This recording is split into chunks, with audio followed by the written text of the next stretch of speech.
지금으로부터 10년 전인 2010년 2월 1일 대한민국 해군은 창설 65년 만에 획기적인 전환점을 맞았다. 해군 최초의 기동부대인 제7기동전단이 탄생한 것이다.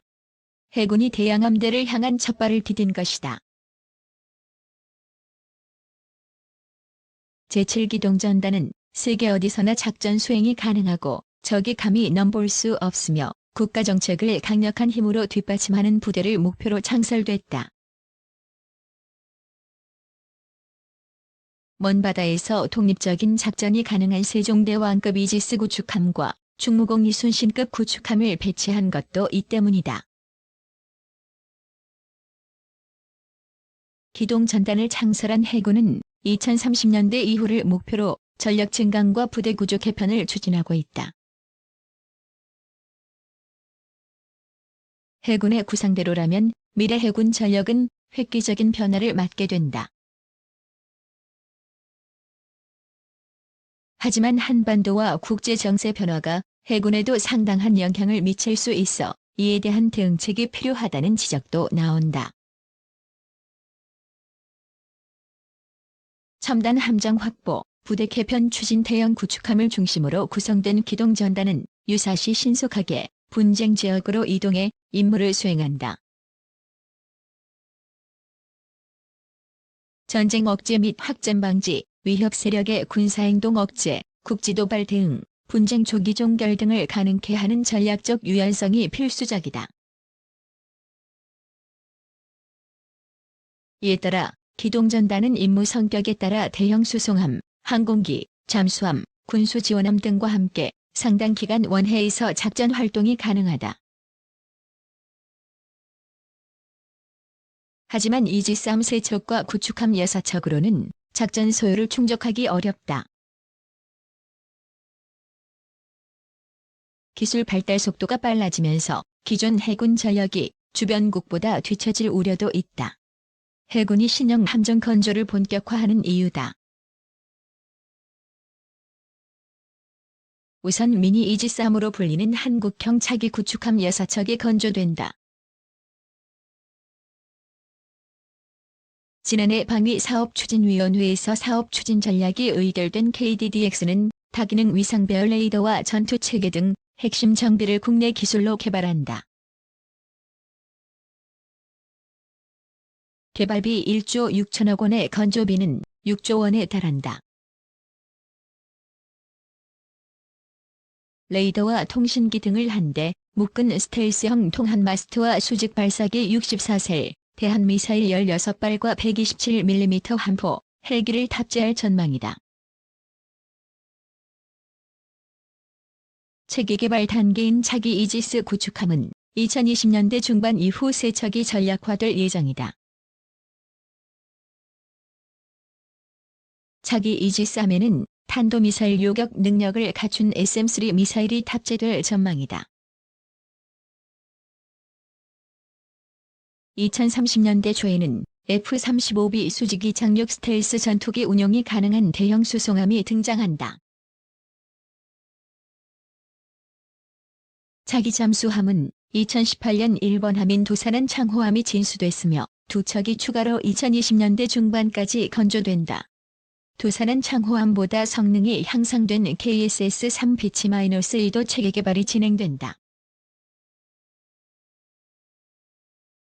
부대 구조 개편도 2020년대부터 본격화된다. 지난해 10월 국회 국정감사 당시 해군 업무 보고에 따르면 해군은 2022년 제6항공전단을 항공사령부로 개편하고 제7기동전단을 2025년 기동함대 사령부로 바꾼다.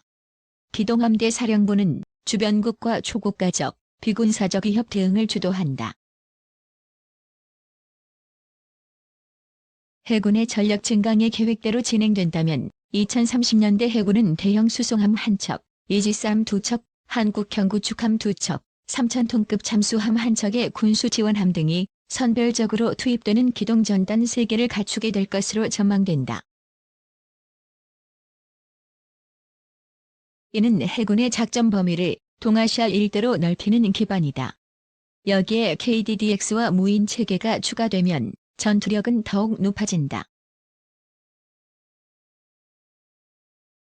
1980년대까지 한반도 연안을 벗어나지 못했던 한국 해군이 태평양으로 전출하는 기회의 문이 열리는 셈이다. 대양함대 실현까지 난제도 많아 해군의 수건이었던 대양함대 완성이 가까워지고 있지만 풀어야 할 과제도 적지 않다. 우선 한반도와 주변국 정세 변화에 어떻게 대응할 것인가가 난제로 꼽힌다.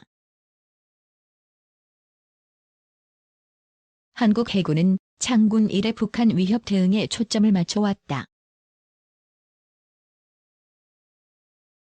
1970년대부터 고속정을 건조하고 프랑스와 미국에서 대한미사일을 도입한 것은 북한 미사일 고속정 위협과 간첩선 난파에 맞서기 위한 조치였다. 2010년 천안함 피격 사건 직후에는 잠수함 탐지 및 공격 능력 강화를 위해 AW159 해상작전 헬기와 P-8A 해상 조개기 도입을 결정하기도 했다. 문제는 북한 위협 대응이 강조되면 대양함대 건설은 우선순위에서 밀려날 위험이 높다는 것이다. 북한 해군이 북방 한계선 일대에서 도발을 감행하면 한반도 연안 방어를 강화해야 한다는 여론이 형성된다. 해군의 작전도 NLL 방어에 초점을 맞출 수밖에 없다. 한반도 정세가 대양함대 구상을 가로막은 것은 과거에도 여러 차례 반복됐다. 2010년 천안함 피격 사건 당시 해군은 연안도 지키지 못하면서 무슨 대항 해군이냐는 비난 여론에 직면했다. 여기에 이명박 당시 대통령이 군이 현실보다 이상에 치우쳐 국방을 다룬 것은 아닌지 반성해야 한다고 질타하면서 해군의 대양함대 슬로건은 2011년 1월 아덴만 여명 작전이 성공하기까지 수면 아래로 가라앉았다. 1990년대 중반 해군이 경항모 건조를 추진할 때 당시 군 수뇌부는 해군은 북한 위협으로부터 연안을 안전하게 지키는 방향으로 전력을 건설해야 한다. 남한에 공군기지가 있으니 경항모는 필요 없다고 주장, 해군의 계획을 좌절시켰다. 북한 위협의 발목이 잡힌 해군의 해법은 한반도 외부 위협 대응이었다. 해상교통로 보호와 일본의 독도 영유권 주장에 맞서려면 해군력을 증강해야 한다는 논리였다. 이는 남북 관계가 냉온탕을 오가는 상황에서도 이지스함과 대형 수송함 등을 건조할 수 있었던 기반이었다. 특히 중국이 항공모함 랴오닝호와 산둥호를 취역시키고 일본이 이즈모급 헬기 항모 2척을 F-35B 운용을 위해 개조하기로 결정하면서 대양함대 당위성도 더욱 높아져 대형 함정 건조도 순조롭게 진행 중이다. 문제는 아덴만 여명작전처럼 실제 군사행동을 취하는데 대양함대를 기꺼이 투입할 준비가 됐느냐는 것이다. 해상에서의 군사행동은 인적, 물적 손실을 각오하지 않으면 결정할 수 없다. 아덴만 여명작전도 이 같은 위험을 인식하고 진행됐다. 군과 정부 수뇌부의 정치적 의지와 책임의식이 높아야 가능한 부분이다. 정치적 결단이 없다면 대양함대는 무용지물이다. 세계의 경찰 역할을 회피하려는 미국의 움직임도 변수다.